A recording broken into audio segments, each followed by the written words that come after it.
राधे राधे मित्रों। तो मित्रों, आप लोग राधा कृष्ण के अपकमिंग एपिसोड में देखेंगे कि कृष्ण जी कहते हैं सुभद्रा तुम यहाँ अचानक क्या हुआ है सुभद्रा। और फिर सुभद्रा कहती है आना ही पड़ा भ्राता कृष्ण।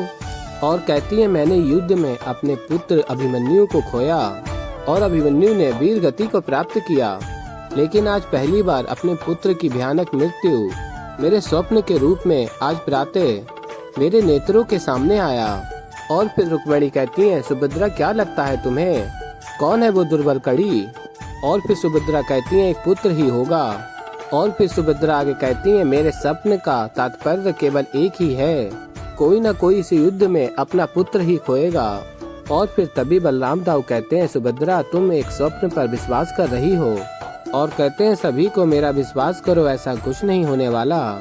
और तभी सुभद्रा कहती है नहीं बलराम दाऊ, आपको मेरी बात पर विश्वास करना होगा। श्री कृष्ण जानते हैं कि मैं सत्य कह रही हूँ।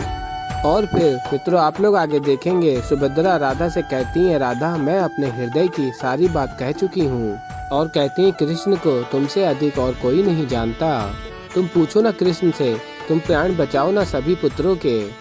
और फिर तभी रुक्मिणी कहती है श्री कृष्ण क्या ये स्वप्न सत्य है। और फिर तभी रेवती कहती हैं श्री कृष्ण आप कुछ तो कहिए, ये हमारे पुत्रों के प्राणों का विषय है।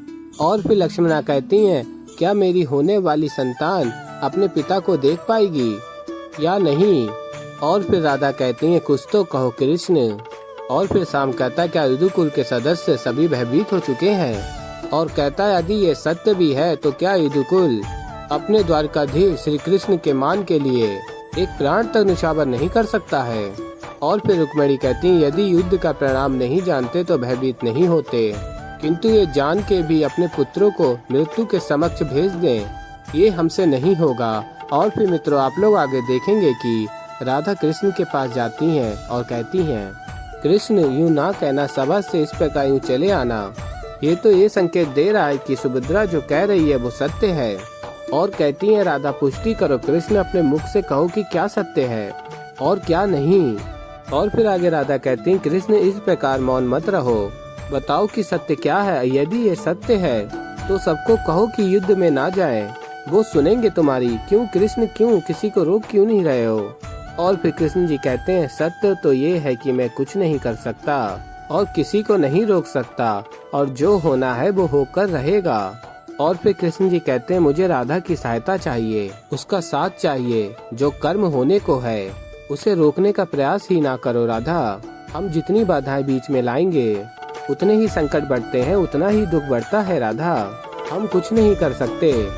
यदि तुम कृष्ण की सहायता करना चाहती हो तो कृष्ण से प्रश्न मत करो, उन सभी माताओं को जाकर समझाओ, उनके हृदय में जो भय है उस भय का अंत करो राधा। मुझे राधा के साथ की उसके विश्वास की आवश्यकता है। तुमने कहा था कि कृष्ण पर अथा विश्वास है, ये समय है उस विश्वास को साकार करने का। और फिर राधा कहती हैं कृष्ण मुझे तुम पर विश्वास है, मैं जानती हूँ कि तुम कभी अनुचित होने ही नहीं दे सकते। और कहती तुम्हारे नेत्रों में आंसू मुझे आदेश दे रहे हैं कि जो तुम कह रहे हो वो करने के लिए।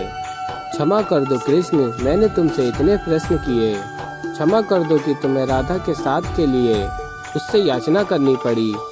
अब मैं तुमसे कोई प्रश्न नहीं करूंगी, तुम जो चाहते हो वही होगा।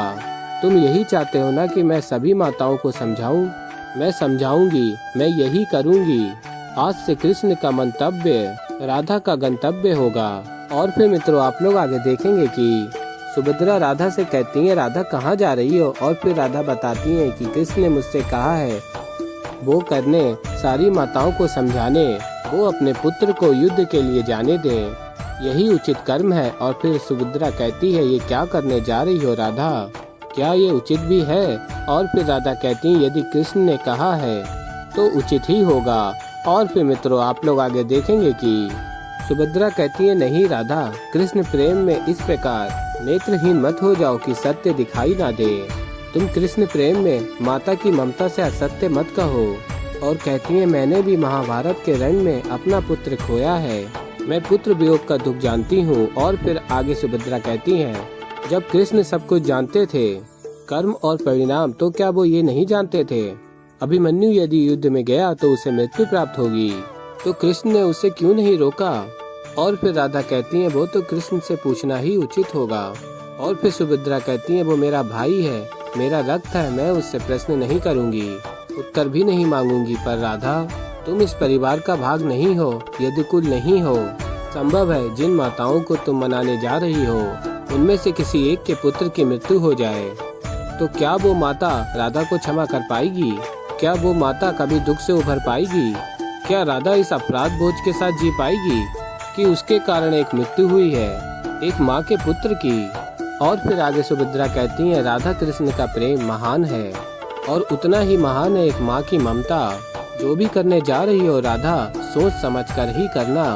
आज तुम्हारे निर्णय पर एक माता की ममता, उसके पुत्र के प्राण सब निर्भर है। और फिर तभी राधा स्मरण करती हैं और कहती हैं मुझे कृष्ण पर पूर्ण विश्वास है, वो किसी को कुछ नहीं होने देगा। और फिर मित्रों आप लोग आगे देखेंगे कि राधा रुक्मणी से कहती हैं कृष्ण ने मुझे यहाँ स्वयं भेजा है तुम सबको मनाने के लिए, ताकि तुम सब अपने पुत्र को युद्ध में भेज सको। इसका अर्थ तो यही हुआ कि किसी भी योद्धा पर कोई भी संकट नहीं है, और यदि ऐसा होता तो कृष्ण मुझसे ऐसा कार्य करने के लिए कहता ही नहीं। और तभी रुक्मणी कहती है तुम सत्य कह रही हो राधा, श्री कृष्ण ने स्वयं ऐसा कहा। और फिर राधा कहती है हाँ रुक्मणी, अब भय त्याग दो, विश्वास है ना मुझ पर? और फिर रुक्मणी कहती है मुझे स्वयं पर विश्वास नहीं, श्री कृष्ण पर विश्वास नहीं, किंतु राधा कृष्ण पर पूर्ण विश्वास है। और फिर आगे रुक्मणी कहती है मैं सिर्फ तुम्हारे कहने पर अपने पुत्र को युद्ध पर भेज रही हूँ, क्योंकि मैं जानती हूँ भले ही श्री कृष्ण कर्म चक्र के कारण मेरे पुत्र को युद्ध पर जाने से नहीं रोक पा रहे हो, किंतु राधा कर्म चक्र से अधिक मातृत्व को समझती है। मुझे पूर्ण विश्वास है कि तुम एक माता को मिथ्या आश्वासन नहीं दोगी, एक माता को अपने पुत्र से दूर नहीं होने दोगी।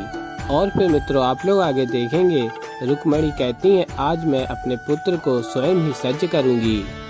और फिर देवी पार्वती महादेव से कहती हैं महादेव सब मंगल हो रहा है, बलराम स्वयं युद्ध के लिए जा रहे हैं और उनकी शक्ति से वो ध्यान रखेंगे कि कोई भी योद्धा दुर्बल कड़ी ना बने। और कहती हैं देवी पार्वती श्री कृष्ण ने राधा को और राधा ने सभी माताओं को मना लिया है, और जब ये परिवार साथ में लड़ेगा, हाथ में हाथ मिलाकर लड़ेगा, तब तो कोई दुर्बल कड़ी हो ही नहीं सकता ना।